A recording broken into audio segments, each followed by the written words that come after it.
Fyodor Dostoyevsky y León Tolstoy. Testimonios de conversión.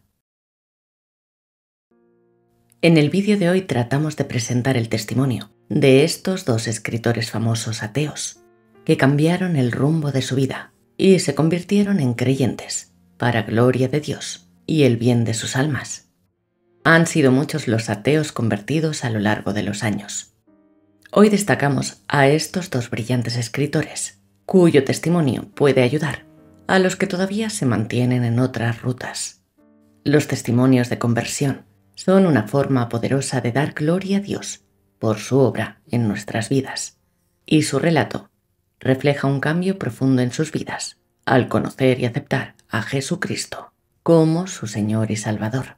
Ciertamente que mientras hay vida, hay esperanza, pero el tiempo se va agotando momento a momento y hay que dar el paso lo antes posible. Fyodor Dostoyevsky nació en 1821 y falleció en 1881. Fue uno de los principales escritores soviéticos de la época de los zares.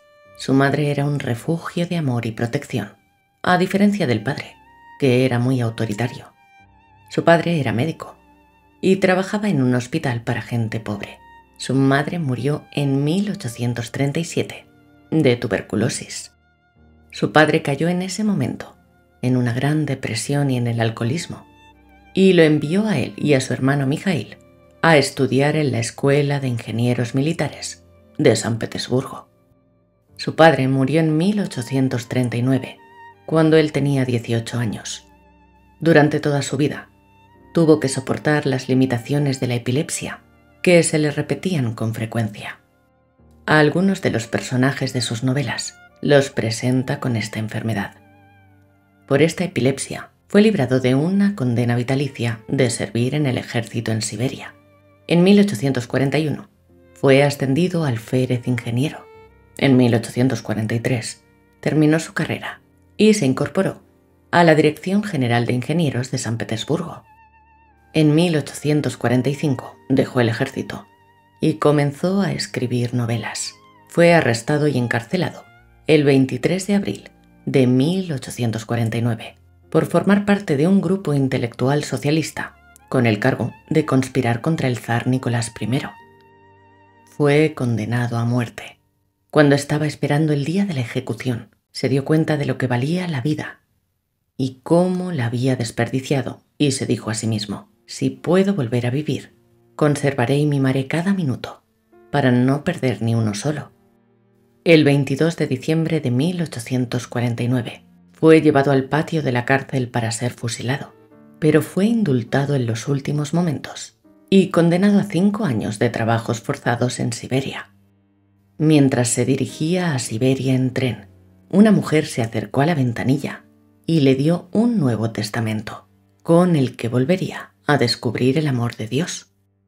Tendrían que pasar 4 años para que pudiera caminar sin grilletes y 10 para que volviese a las calles de Moscú. Durante 4 años llevó constantemente una bola y una cadena sujeta a los tobillos. La terrible pesadilla que vivió en Siberia con el frío del invierno a 40 grados bajo cero o el gran calor del verano la describe en su libro Cartas del Otro Mundo y La Casa de los Muertos. Pero encontró la fe que había perdido y por eso dice: muchas veces bendije a Dios por esta experiencia durante estos 4 años. Sin ellos, no habría podido realizar una estricta revisión de mi vida. En el desamparo de los trabajos forzados se siente sed de fe como la hierba seca de lluvia, y se descubre por qué la verdad se ve más claramente en tiempos de desgracia. Y cuenta también cómo le emocionó el detalle de una niña. Un día iba yo con otros presidiarios por las calles de Omsk, cuando se me acercó una niña de unos 10 años y me dio una moneda diciéndome: toma este kopek en nombre de Cristo. Afirma que guardó aquella moneda durante muchos años por la gran alegría que le produjo el que alguien hubiera tenido un poco de amor y caridad para él, un pobre y despreciado presidiario. Allí en Siberia aprendió a rezar y a darle sentido a su vida, amando a Dios y a los demás. A Dios porque descubrió la fe de su infancia, que había perdido. a los demás, enseñándoles a leer y escribir, pues la mayoría eran analfabetos. En la novela Los hermanos Karamazov dice: Señor, que el hombre se consuma en la oración. Si se expulsa a Dios de la tierra, nosotros lo encontraremos debajo de ella. Un condenado a prisión puede pasar sin Dios, menos que un hombre libre. Nosotros, los hombres subterráneos, cantaremos desde las entrañas de la tierra un himno trágico al Dios de la alegría. Viva Dios y viva su alegría divina. Yo lo amo.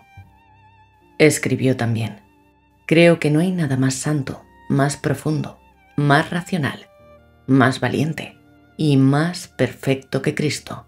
Y no solo no hay nada, sino que me digo a mí mismo con un amor celoso que jamás podría ver algún otro. Es más, si alguno pudiera probarme que Cristo está fuera de la verdad, y si la verdad realmente excluyera a Cristo, preferiría quedarme con Cristo y no con la verdad. Cuando fue liberado en 1854, ya era un hombre creyente con una fe firme, como la manifiesta en sus novelas. Al salir liberado, tuvo que estar en el ejército de soldado raso, como parte de la condena. Conoció a su esposa y se casaron en 1857. El zar Alejandro II decretó una amnistía y le benefició, pues pudo recuperar su título nobiliario y tener permiso para escribir novelas. En 1864 murió su esposa y también su hermano Mijaíl. Tuvo que hacerse cargo de la viuda y sus 4 hijos. Esto lo llevó a endeudarse para pagar las deudas de su hermano y para poder sostener a su viuda y a sus hijos. En 1867 se casó con Saitkina y un año después, en 1868, tuvo una hija que murió a los 3 meses. Él murió en San Petersburgo el 9 de febrero de 1881. En su lápida sepulcral escribieron siguiendo su deseo: en verdad os digo que, si el grano de trigo no muere, queda infecundo, pero si muere, da mucho fruto. Por su parte, León Tolstoy, que nació en 1828 y falleció en 1910, nos refiere en su libro Confesión: fui bautizado y educado en la fe cristiana ortodoxa. Recuerdo que de muy joven leía Voltaire y que sus burlas de la religión, lejos de escandalizarme, me divertían mucho. La fe que me fue transmitida en la infancia me abandonó, al igual que a otros, con la única diferencia de que yo comencé a leer y a pensar mucho a una edad temprana. Mi abjuración de la fe se dio muy pronto y con total discernimiento. A los 16 años abandoné la oración y por iniciativa propia dejé de acudir a la iglesia y de ayunar. Deseaba con toda mi alma ser bueno, pero era joven, tenía pasiones y estaba solo, completamente solo, en mi búsqueda del bien. Cada vez que trataba de expresar mis deseos más íntimos, esto es, que quería ser moralmente bueno, no encontraba más que desprecio y burlas. Pero cuando me entregaba a las viles pasiones, los demás me elogiaban y alentaban. La ambición, el ansia de poder, la codicia, la lascivia, el orgullo, la ira, la venganza, todo eso era respetado. Sucumbiendo a esas pasiones parecía más adulto y sentía que todos estaban contentos conmigo. Mi buena tía, con la que yo vivía y era el ser más puro del mundo, siempre me decía que no había nada que deseara tanto para mí como que mantuviera una relación con una mujer casada. Me deseaba también otra felicidad, que me convirtiera en ayudante de campo, preferiblemente del emperador. Por último, el colmo de la dicha a sus ojos era que me casara con una joven muy rica y que ese matrimonio me aportara el mayor número posible de esclavos. No puedo recordar aquellos años sin horror, sin repugnancia y sin un dolor en el corazón. Mataba a hombres en la guerra, retaba a otros a duelo para matarlos, perdía dinero jugando a las cartas, dilapidaba el fruto del trabajo de los campesinos, los castigaba, fornicaba, me valía de engaños, la mentira, el robo, la promiscuidad de todo tipo, la embriaguez, la violencia, el asesinato. No existe crimen que no hubiera cometido, y por todo ello me alababan, y mis coetáneos me consideraban, y aún me consideran, un hombre relativamente moral. Así viví 10 años. Después viajé al extranjero. La vida en Europa y mi contacto con europeos eminentes y eruditos me confirmaron aún más en mi fe, en el perfeccionamiento general, en el progreso. Durante mi estancia en París, la visión de una ejecución de pena de muerte me reveló la precariedad de mi creencia en el progreso. Cuando vi desprenderse la cabeza del cuerpo de la víctima, comprendí que ninguna teoría de la racionalidad de la existencia y del progreso podía justificar un acto semejante. La muerte de mi hermano fue otro caso que vino a probarme lo inadecuado de la superstición del progreso respecto a la vida. Mi hermano, hombre inteligente, bueno y serio, cayó enfermo siendo aún muy joven. Sufrió más de un año y murió en medio de tormentos sin comprender por qué había vivido y menos aún por qué moría. No había teorías que pudieran dar respuesta a esas preguntas, ni a las mías, ni a las suyas. Durante su agonía lenta y dolorosa, esos eran los pocos momentos de duda. En realidad, continuaba profesando la fe en el progreso. A mi regreso me casé. Las nuevas circunstancias de una vida de familia feliz me distrajeron por completo de cualquier búsqueda del sentido general de la vida. En esta época, toda mi vida se concentraba en mi familia, en mi mujer, en mis hijos y en los desvelos por aumentar nuestros medios de vida.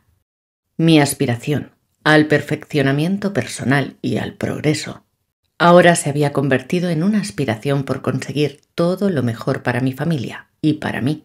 Así pasaron 15 años, a pesar de que durante ese tiempo consideré la actividad literaria como una ocupación banal. Seguí escribiendo. Había probado la tentación de una enorme recompensa monetaria y los aplausos por un trabajo insignificante, y me entregué a ello, como un medio para mejorar mi situación económica y para sofocar en mi alma todos los cuestionamientos acerca del sentido de la vida. En ocasiones surgían las preguntas: ¿por qué? ¿Qué pasará después? Estas preguntas me asaltaban con frecuencia, exigiendo una respuesta cada vez con más insistencia. Y esas preguntas, sin responder, caían como puntos negros siempre en el mismo sitio, acumulándose hasta formar una gran mancha. Me ocurrió lo que le ocurre a todo aquel que contrae una enfermedad mortal. Al principio se presentan síntomas de malestar insignificantes, a los que el enfermo no presta atención. Después estos síntomas se repiten más a menudo y acaban por confluir en un único sufrimiento ininterrumpido. El sufrimiento crece y el enfermo, antes de tener tiempo de volver la vista atrás, se da cuenta de que lo que tomó por un malestar es para él la cosa más importante del mundo, la muerte. Lo mismo me sucedió a mí. Comprendí que no era un malestar fortuito, sino algo muy serio, y que si se repetían siempre las mismas preguntas, era porque había necesidad de contestarlas, y eso traté de hacer.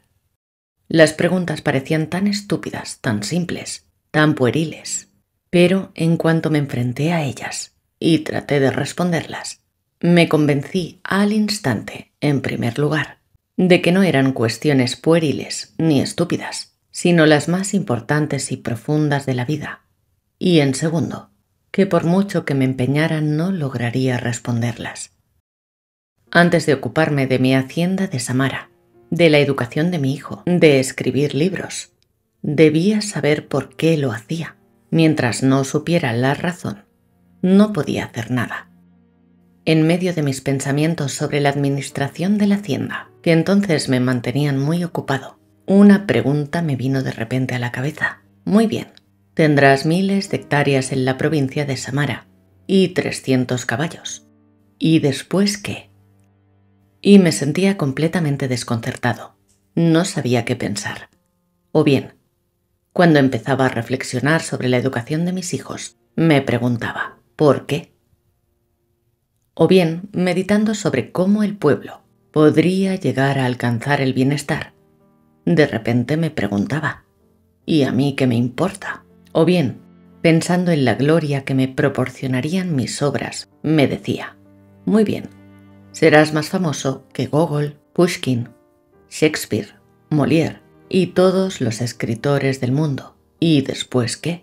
Y no podía responder nada, nada. Ese estado de ánimo podía expresarse de la siguiente manera. Mi vida es una broma estúpida y cruel que alguien me ha gastado. Aunque yo no reconociera la existencia de ningún alguien que me hubiera creado, esa noción según la cual alguien se habría burlado de mí de manera cruel y estúpida, trayéndome al mundo, era, para mí, la más natural. Me imaginaba sin querer que allí, en alguna parte, estaba ese alguien que se divertía al ver que yo, después de pasar 30 o 40 años aprendiendo, desarrollándome, creciendo en cuerpo y espíritu, había alcanzado ahora la madurez de mi intelecto, había llegado ahora a esa cima de la vida desde la cual ésta se revela por completo, solo para permanecer allí plantado como un estúpido, comprendiendo con claridad que no hay nada en la vida, que nunca lo ha habido y que nunca lo habrá, y ese alguien se ríe. Pero tanto si hay alguien que se ríe de mí como si no, eso no me hace las cosas más fáciles. No podía dar un sentido racional a ningún acto de mi vida por separado, ni a mi vida en conjunto.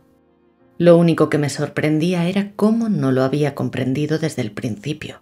Hacía tanto tiempo que era de dominio público. Si no es hoy, será mañana, cuando lleguen las enfermedades y la muerte. De hecho, ya se están aproximando. Para los seres queridos, para mí, y no quedarán nada, salvo pestilencia y gusanos. Mis acciones, sean las que sean, tarde o temprano, caerán en el olvido y yo ya no existiré. ¿A qué viene afanarse, pues? ¿Cómo puede una persona vivir y no darse cuenta? Eso es lo sorprendente. Solo se puede vivir mientras dura la embriaguez de la vida.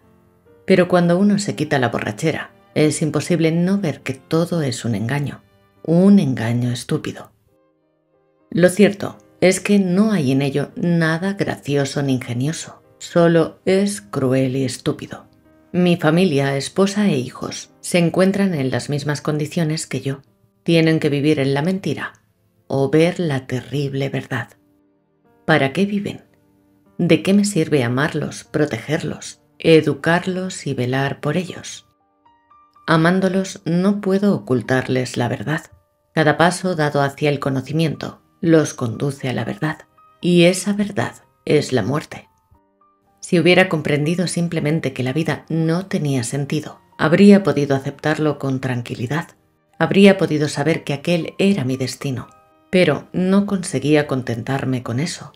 Si hubiera sido como un hombre que habita en un bosque del que sabe que no hay salida, habría podido vivir, pero era como un hombre perdido en un bosque, presa del terror por haberse extraviado, que corre en todas direcciones en busca de salida y que, aun sabiendo que con cada paso que da se pierde más, no puede dejar de correr. Eso era lo terrible. Y buscaba una explicación a esas cuestiones en todos los conocimientos adquiridos por los hombres, e investigué largo tiempo, concienzudamente.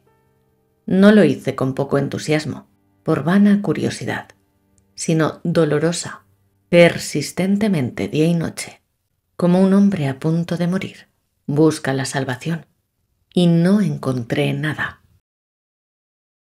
Estudié los textos del budismo y del maometismo, y sobre todo, los del cristianismo, y las vidas de los cristianos que me rodeaban, entre los cristianos de mi propia clase, cultos, inteligentes, teólogos, etc.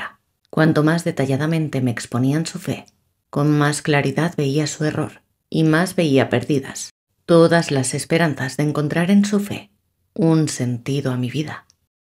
Comencé a acercarme a los creyentes del pueblo, hombres sencillos y analfabetos, peregrinos, monjes, campesinos, contrariamente a lo que veía en nuestro grupo, en el que toda la vida transcurría en la ociosidad. En la diversión y en la insatisfacción veía que esas personas que trabajaban duro a lo largo de toda su existencia estaban menos insatisfechas con la vida que los ricos, contrariamente a los hombres de nuestra clase, que se oponían al destino y se indignaban por sus privaciones y sufrimientos. Esa gente aceptaba las enfermedades y las desgracias sin cuestionarlas ni protestar, con la convicción serena y firme de que todo debía ser así y que no podía ser de otra manera, y que todo era para bien, contrariamente a nosotros, que cuanto más inteligentes somos, menos comprendemos el sentido de la vida y más vemos en la muerte y en el sufrimiento una especie de burla malvada. Esa gente vive, sufre y se aproxima a la muerte con tranquilidad y casi siempre con júbilo. Si bien una muerte serena, sin terror ni desesperación, es una rarísima excepción entre las personas de nuestra clase, una muerte tormentosa, intranquila e infeliz es una excepción rarísima en el pueblo, y la mayor parte de ese pueblo, aun cuando está privada de todo aquello que para mí y para Salomón construye el único bien de la vida, goza de la felicidad más profunda. Miré a mi alrededor, en un radio más extenso. Examiné las vidas de multitudes de hombres que habían vivido en el pasado y que todavía vivían, y vi que los que habían comprendido el sentido de la vida, que sabían vivir y morir, no eran 2, ni 3, ni 10, sino cientos, miles, millones. Y todos infinitamente diversos por su carácter, su inteligencia, su educación, su condición. Todos conocían el sentido de la vida y de la muerte de la misma manera, en completa oposición a mi ignorancia. Trabajaban tranquilos, soportaban privaciones y sufrimientos, vivían y morían, y en todo eso veían no la vanidad, sino el bien. Acabé amando a esa gente.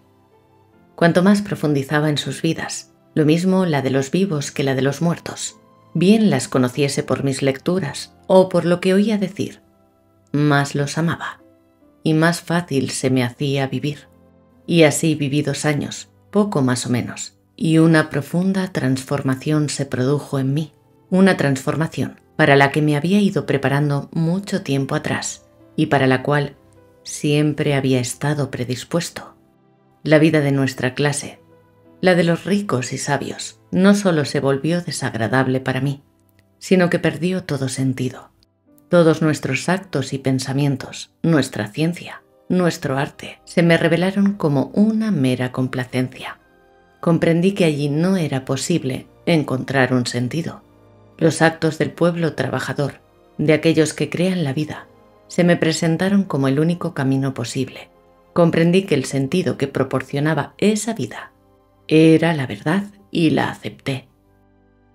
Comprendí entonces la verdad que más tarde hallé en el Evangelio. Los hombres prefieren las tinieblas a la luz porque sus acciones son malas. El que comete malas acciones detesta la luz y no va por la luz para que sus obras no sean vistas.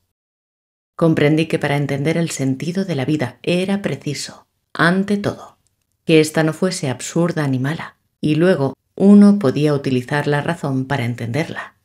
Comprendí por qué había dado vueltas tanto tiempo alrededor de una verdad tan evidente sin verla, y que, para pensar y hablar acerca de la vida de la humanidad, debía pensar y hablar acerca de ésta, y no acerca de la de algunos parásitos. Esa verdad ha sido siempre verdad, como 2 por 2 son 4. Pero yo no la había reconocido porque, reconociendo que 2 por 2 son 4, debería reconocer que yo no era un buen hombre, y para mí era más importante y necesario sentir que yo era un buen hombre que admitir que 2 por 2 son 4.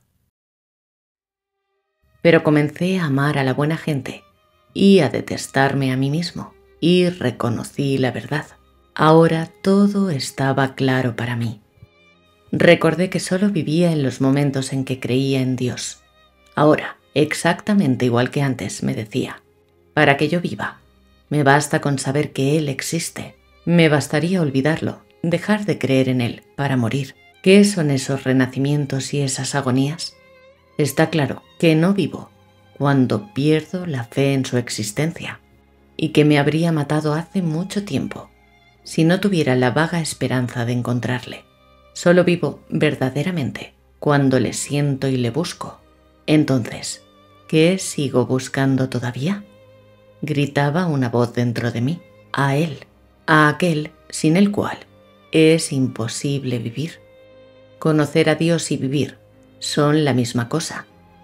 Él es la vida. Y con más fuerza que nunca una luz brilló dentro de mí y alrededor de mí. Y esa luz no me ha abandonado desde entonces. Y de ese modo me salvé. Sería incapaz de decir cuándo y cómo se produjo esa transformación en mí, de la misma manera gradual e imperceptible que la fuerza de la vida se habría ido destruyendo en mí, conduciéndome a la imposibilidad de vivir. De la misma forma, recuperé la fuerza de la vida, y lo extraño es que la fuerza de la vida que volvía a mí no era nueva, sino la más antigua. Era la misma fuerza que me había guiado al principio de mi existencia. En esencia, volví a las cosas que habían formado parte de mi infancia y de mi juventud. Volví a la fe en aquella voluntad que me había engendrado y que quería algo de mí. Volví a la idea de que el principal y único objetivo de mi vida era ser mejor, es decir, vivir conforme a esa voluntad. Volví a la convicción de que podía encontrar la expresión de esa voluntad en lo que la humanidad había elaborado hacía mucho tiempo, para su propia guía. En otras palabras, volví a la fe en Dios, en el perfeccionamiento moral y a aquella tradición que le había dado un sentido a la existencia. La única diferencia era que antes había aceptado todo eso inconscientemente, mientras que ahora sabía que no podía vivir sin ello.